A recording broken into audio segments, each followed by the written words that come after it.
side, nice and firm. What we're gonna do is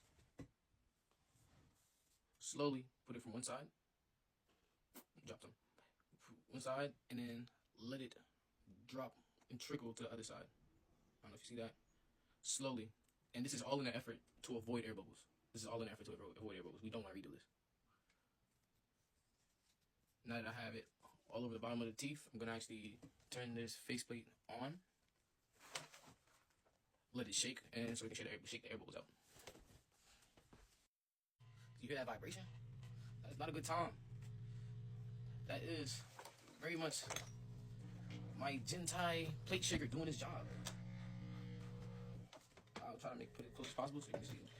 Still not that close, but hey, close enough.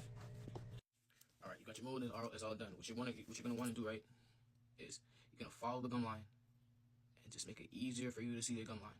Just gonna follow with the dental tools and follow the line. So show it quick. So let me see.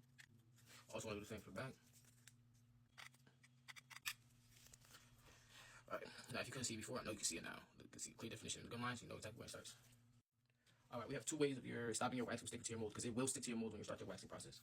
So one of the ways is I have this mold release lubricative adhesive. I don't use this as much. I use coconut oil now. What I'll do is I'll take a cotton swab, I'll dip it in coconut oil, and I'll just rub it across the teeth. So I'll show you an example of that. Coconut oil on my finger. Use a cotton swab, absorb it, rub it across the teeth, just to make sure they're nice and slippery, or nice and oily at least, so the wax doesn't stick to the mold, and then we can start waxing. For this part of the waxing process, I use a heat gun, this one right here. There's also smaller versions, like you have heat pens you can use, or you can actually get a wax pen, which is connected to this right here. And this is something you can control the heat all the way up to 200 Celsius. And that is the recommended, by the way, for a wax pen to get a proper mold to, so it's hot enough so it can pick up the wax and also pick it up and move it to whatever your mold is. But yeah, again, you don't want to grab a strip about this size.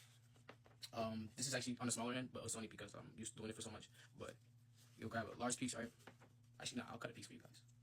Cut a bigger piece. Alright, so I got my X-Acto knife here. Just gonna slice this pink wax to a square real quick. So boom, right? I'm gonna turn my heat gun on. Just gonna melt the wax a little, soften it.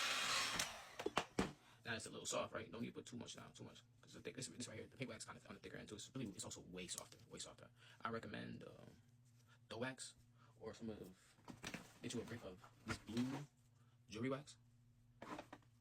But yeah, so you wanna push it down, get the imprint of all the teeth.